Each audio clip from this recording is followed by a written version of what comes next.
સૌનું હાર્દિક સ્વાગત છે। વડોદરા જિલ્લા કોંગ્રેસ સમિતિ દ્વારા શિક્ષણ, આરોગ્ય, સ્વચ્છ પાણી અને પ્રી મોન્સૂનની કામગીરીની કથળેલી પરિસ્થિતિ અંગે વિવિધ મુદ્દાઓને લઈને વડોદરા શહેર કલેક્ટરને આવેદનપત્ર આપવામાં આવ્યું। વડોદરા જિલ્લા કોંગ્રેસ સમિતિ દ્વારા વડોદરા શહેર કલેક્ટરને આવેદનપત્ર આપવામાં આવ્યું, જેમાં વડોદરા જિલ્લામાં શિક્ષણ, આરોગ્ય, સ્વચ્છ પાણી અને પ્રી મોન્સૂનની કામગીરીની કથળેલી પરિસ્થિતિ અંગે વિવિધ મુદ્દાઓને લઈ રજૂઆત કરવામાં આવી હતી। આવેદનપત્રમાં શિક્ષણની કથળતી સ્થિતિ અંગે જણાવવામાં આવ્યું, જેમાં જિલ્લાના 8 તાલુકામાં શિક્ષકોની મહેકમ પ્રમાણે ભરતી કરવામાં આવતી નથી।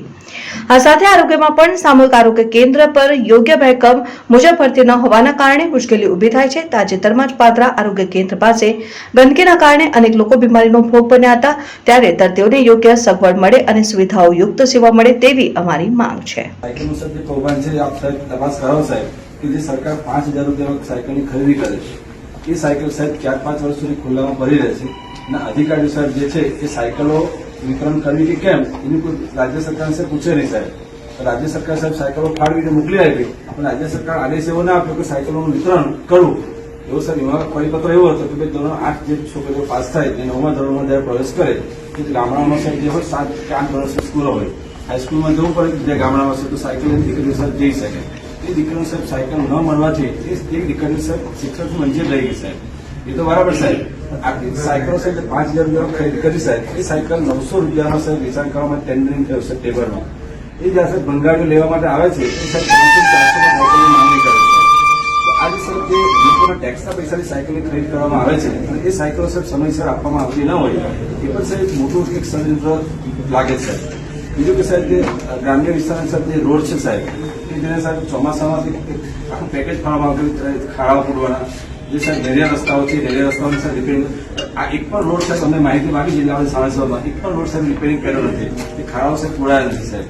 તો જે પ્રી મોન્સૂનની કામગીરીમાં આટલું મોટું સાહેબ જે ટેન્ડરિંગ કરતા હોય સાહેબ અને નાણાં ફરવાતા હોય એનું સાહેબ પાલન ન થતું હોય તો અમારી આપ સુધી વિનંતી કે સાહેબ તાત્કાલિક ધોરણે રોડની કામગીરી કરવામાં આવે સાહેબ, પ્રજાની સાહેબ હાલાકી છે સાહેબ હાલાકી દૂર થાય। કેમ કે સાહેબ હમણાં ઓટોમેટિક હોસ્પિટલો હમણાં ભરેલી હોય સાહેબ કે ગામના રસ્તા સાવ તૂટી ગયા છે, લોકો પોતાના સારી રીતે વાહનો ચલાવી શકતા નથી, અકસ્માત સાહેબ થાય છે। તો એવા સમયમાં સાહેબ જે રોડ રસ્તા સાહેબ ઘણી જગ્યાએ કરવા જોઈએ સાહેબ।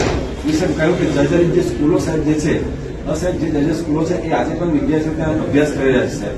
તો ગમે ત્યારે સાહેબ એ છત પડી જશે તો બાળકોની સાહેબ એની જવાબદારી કોની સાહેબ? એ જર્જરિત સ્કૂલોમાં સાહેબ આંકડાકીય અમને માહિતી મળી છે કે 200 ઉપરાંત સ્કૂલો સાહેબ જર્જરિત છે સાહેબ, 200 ઉપરાંત સ્કૂલો। હવે સાહેબ રાજ્ય સરકાર પેલા એવું સાહેબ કોંગ્રેસ સરકાર હતી તો શિક્ષકો સાહેબ રિટાયર થાય કે આટલા આ વર્ષે આટલા રિટાયર થવાના છે, એ પેલા નવા શિક્ષકો સાહેબ ભરતી થઈ જાય। અહીંયા સાહેબ છેલ્લા ઘણા વર્ષોથી નવા શિક્ષકોની સાહેબ ભરતી થતી નથી અને જે પ્રાઇવેટ સ્કૂલો સાહેબ જે છે એ ફરી પૂરે કેમ કે સાહેબ જે પ્રાઇવેટ સ્કૂલો રાજકારણી હોય સાહેબ કે જે રાજકારણી હોય એ બધી પ્રાઇવેટ સ્કૂલો હોય, એ સ્કૂલો ચાલે અને પ્રાથમિક સાહેબ જે બીએસએનએલ સાહેબ જે થયું એ બીએસએનએલ ખોરંગમ કેવી રીતે અને રિલાયન્સ સાહેબ આગળ લઈ આવ્યા। તો પ્રાઇવેટ સ્કૂલો સાહેબ જે છે એને આગળ લાવવા માટે પ્રાથમિક શાળાનું જે શિક્ષણ સાહેબ જે છે એ હાઉસ સાહેબ લીધો, હજી સાહેબ વાલીઓ છે એ વાલીઓ પાસે નાણાં ન હોય તેમ છતાં પણ વ્યાજે લાવીને ઉછીના લાવીને પ્રાઇવેટ સ્કૂલોમાં ફી ભરતા હોય સાહેબ। અને પ્રાથમિક શાળામાં એટલા માટે ના મોકલે સાહેબ કે એક આખી 7 ધોરણની સ્કૂલ હોય સાહેબ, 4 ધોરણ હોય, એક જ શિક્ષક સાહેબ ભણાવતા હોય છે, या 2 શિક્ષક સાહેબ ભણાવતા હોય છે, એટલે સાહેબ બાળકો જ્યાં શિક્ષણ સારું ન મળતું હોય તો સાહેબ પોતાના વાલીઓ જે વાલીઓ સાહેબ જે છે એ સાહેબ નાણાં વ્યાજે લાવીને પણ બાળકોને પ્રાઇવેટ સ્કૂલોમાં સાહેબ મોકલતા હોય છે। આ બધું સાહેબ જે છે કે રાજ્ય સરકાર સાહેબ જે છે એ વહીવટ કરવામાં સાહેબ નિષ્ફળ ગયેલું છે સાહેબ। આ બાબતે સર અમે નામદાર ગુજરાત હાઈકોર્ટના પણ વાત કરાવીશું, પણ અમારી સાહેબ જે રજૂઆત છે તાત્કાલિક ધોરણે મોકલવા સાહેબ આપને વિનંતી છે।